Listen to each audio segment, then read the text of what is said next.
اہل حدیث ہو گئے، دیوبندی یا جو بھی ہوتے ہیں، حنفی اور مالکی جتنے بھی ہیں، ان کی تعلیمات اور ماخذ جو ہے وہ ایک ہی ہے، قرآن اور حدیث سے یہ اخذ کرتے ہیں۔ اختلاف یہ کہاں پہ کرتے ہیں؟ پھر اختلافی نقطہ جس کی وجہ سے یہ ایک دوسرے کے سے بہت دور ہو گئے ہیں، وہ پوائنٹس کیا ہیں؟ اور سوال میرا دوسرا یہ ہے کہ اسلامی فتوحات جو ہیں کیا وہ جہاد کا حصہ ہوتی ہیں؟ جہاد کا حصہ ہوتی ہیں اسلامی فتوحات جو ہیں، کیا وہ جہاد کا حصہ ہیں؟ اسلامی فتوحات، جی پہلی بات تو یہ ہے کہ یہ جو آپ نے گروہ گنوائے ہیں یہ مسلک ہیں، حنفی، مالکی، شافعی، حنبلی، سلفی۔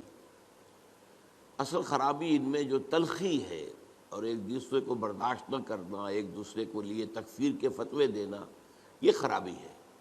مسلکوں کے اختلاف میں کوئی خرابی نہیں ہے، اور یہ مسلکوں کا اختلاف بالکل سمجھ میں آ جاتا ہے کہ قرآن سے اور حدیث سے، سنت سے استنباط کرتے ہوئے ایک شخص ایک رائے نکالتا ہے، ایک شخص اسی سے دوسری رائے نکالتا ہے، اور یہ دونوں رائے ہوتی ہیں مبنی بر خلوص اور اخلاص۔ مثلا میں آپ کو ایک واقعہ سناتا ہوں۔ ہمارے ایک بزرگ تھے ڈاکٹر عثمانی مرحوم، ان کے نام سے وہ ایک جماعت بھی حزب اللہ موجود ہے، وہ ایک علیحدہ مسئلہ ہے۔ انہوں نے ایک دفعہ درس دیا اور اس میں نماز باجماعت کے التزام اور پابندی کے لیے زور دینے کے لیے انہوں نے وہ واقعہ بیان کیا کہ حضور صلی اللہ علیہ وسلم جب مرض وفات میں مبتلا تھے تو ظاہر بات ہے کہ چند نمازوں میں وہ مسجد نبوی میں نہیں آ سکے اپنی بیماری کی وجہ سے۔ جیسے ہی ذرا طبیعت بہتر ہوئی تو آپ آئے، اور آپ نے اس وقت سہارا لیا ہوا تھا حضرت عباس رضی اللہ تعالیٰ عنہ اور حضرت علی رضی اللہ تعالیٰ عنہ، ان دونوں کے سہارے سے آپ مسجد کے اندر آئے۔ تو حضرت ابو بکر نماز پڑھا رہے تھے، وہ پیچھے ہٹنے لگے کہ حضور آ گئے تو وہ آپ نماز پڑھائیں گے، تو آپ نے اشارت سے کہا نہیں تم نماز پڑھاؤ، اور آپ بیٹھ گئے حضرت ابو بکر کے پاس۔ بہرحال باقی واقعہ میں بیان نہیں کر رہا، اس سے انہوں نے استنباط کیا کہ دیکھیے نماز باجماعت کی اہمیت یہ ہے کہ حضور اس حال میں بھی، جبکہ آپ چل بھی نہیں سکتے، بمشکل دو افراد کا سہارا لے کر آ رہے ہیں، پھر بھی آپ نماز باجماعت میں شریک ہوئے۔ میں نے ان سے بعد میں عرض کیا کہ ڈاکٹر صاحب میں اس حدیث سے ایک اور نتیجہ نکالتا ہوں، اور وہ کیا ہے کہ نماز باجماعت سے صرف مریض ہی مستثنیٰ نہیں ہے، اس کے تیماردار بھی مستثنیٰ ہیں۔ حضرت عباس اور حضرت علی جو ہے وہ گھر کے اندر موجود تھے، مسجد میں تو نہیں آئے، وہ بیمار نہیں تھے، لیکن چونکہ وہ بھی حضور کے تیماردار تھے، حضور کی دیکھ بھال کر رہے تھے، تو گویا کہ ان کے لیے بھی اس وقت نماز باجماعت میں شریک ہونا لازم نہیں تھا۔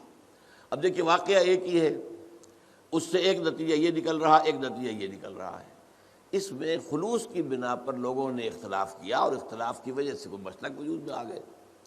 یا ایک اور مثال میں آپ کو دیتا ہوں، حضور کی ایک حدیث ہے صلی اللہ علیہ وسلم کہ جب بھی مسجد میں جاؤ تو 2 رکعت جو ہے تحیۃ المسجد پڑھے بغیر مت بیٹھو، یہ مسجد کا حق ہے۔ آپ مسجد میں گئے ہیں 2 رکعت پڑھیے۔ ایک طرف تو یہ حدیث ہے، ایک طرف یہ حدیث ہے کہ سورج کے نکلنے کے وقت جب تک سورج پوری طرح نکل نہ چکے کوئی سجدہ نہیں ہو سکتا۔ فجر کے بعد فجر کی نماز کے بعد سے لے کر سورج کے پوری طرح طلوع ہونے تک کوئی سجدہ جائز نہیں۔ اسی طرح عصر کی نماز کے بعد سے اور سورج کے غروب ہو جانے تک پوری طرح کوئی سجدہ جائز نہیں۔ اب کیا کریں؟ اب اگر ایک شخص عصر کے بعد مسجد میں آیا ہے، اب مسجد میں مغرب کی نماز میں ابھی 10 منٹ ہے، 15 منٹ ہے، کیا کرے؟ وہ کون سی حدیث پر عمل کرے؟ پہلی حدیث پر عمل کرے یا دوسری پر کرے؟ پہلی حدیث پر عمل کرتا ہے تو گویا کہ وہ ممنوع اوقات میں سجدہ کر رہا ہے، دوسری پر عمل کرتا ہے تو جو پہلی حدیث ہے اس پر عمل رہ گیا۔ اب اس میں لوگوں نے اصول بنایا ہے کہ جہاں کسی چیز سے روکا جائے وہ زیادہ قوی ہے بنسبت اس کے جس میں حکم دیا جائے۔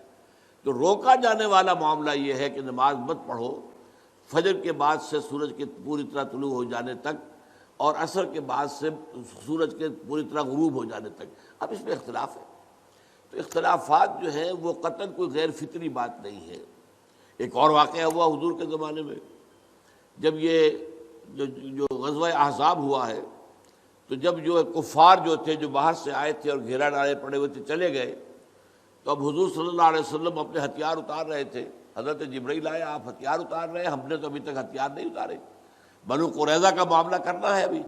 انہوں نے جو غداری کی اور عین جو ہے جنگ کے موقع کے اوپر عہد کی خلاف ورزی کی، انہیں سزا دینی ہے۔ اور چلیے حضور نے سب کو حکم دے دیا، اب کوئی مسلمان عصر کی نماز غالباً تھی نہ پڑھے جب تک کہ بنو قریظہ میں نہ پہنچ جائے، یعنی جلد از جلد بنو قریظہ کے علاقے میں پہنچ جائے۔ اب کچھ حضرات کا معاملہ ایسا ہوا کہ وہ ابھی راستے میں تھے، انہوں نے محسوس کیا کہ نماز جو ہے عصر کا، وہ تو اب عصر جو ہے وہ ہماری قضا ہو جائے گی، اب نکل رہا ہے، اب ہم وہاں پہنچ نہیں، ابھی تک کیا کریں؟ کچھ نے کہا کہ نہیں صاحب کچھ بھی ہو، نماز قضا ہو یا نہ ہو، حضور نے کہا نماز مت پڑھو جب تک بنو قریظہ کے علاقے میں نہ پہنچ جاؤ، تو ہم تو نماز نہیں پڑھیں گے۔ کچھ لوگوں نے کہا نہیں، یہ تو حضور نے اصل میں جلدی کرنے کے لیے تاکید کر کہا تھا، ورنہ مراد یہ نہیں تھی۔ انہوں نے نماز پڑھ لی۔ اب کچھ لوگوں نے نماز پڑھ لی، کچھ نے نہیں پڑھی۔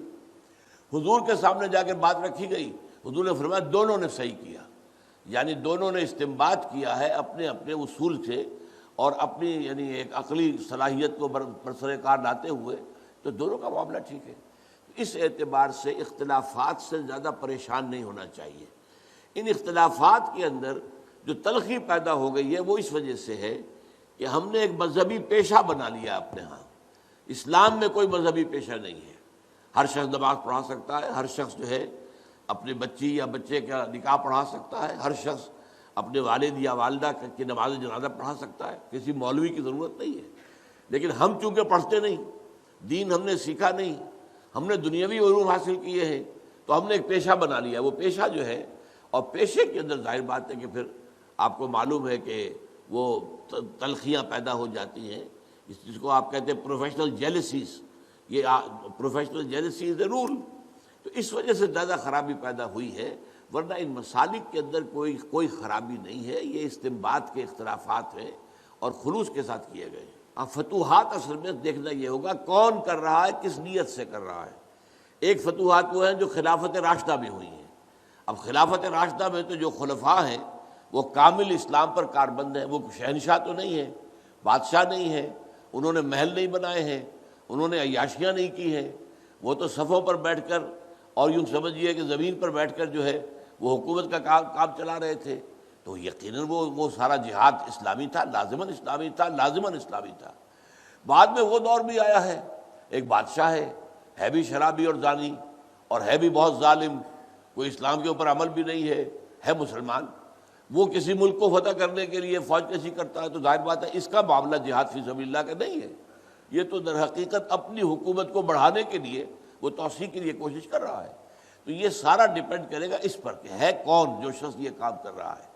خلفائے راشدین نے کیا تو خالص جہاد تھا، اس میں کوئی شک ہی نہیں، اس سے زیادہ پاک اور اس سے زیادہ صاف اور پیور اور جہاد فی سبیل اللہ کون سا ہوگا۔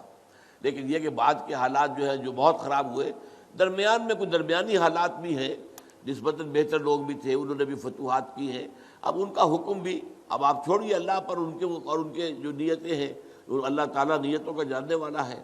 تو بہرحال یہ میں نے دو انتہاؤں کا آپ کے سامنے ذکر کر دیا کہ ایک خلافت راشدہ کے دور میں فتوحات ہو رہی ہیں، اور ایک بعد میں بہت دور میں جبکہ بادشاہت اور ملوکیت اور اس کی ساری گندگیاں آ چکی اور محل بن چکے، عیاشیاں شروع ہو چکی، ایک اس زمانے میں ہو رہا ہے، تو ان دونوں کا حکم مختلف ہوگا۔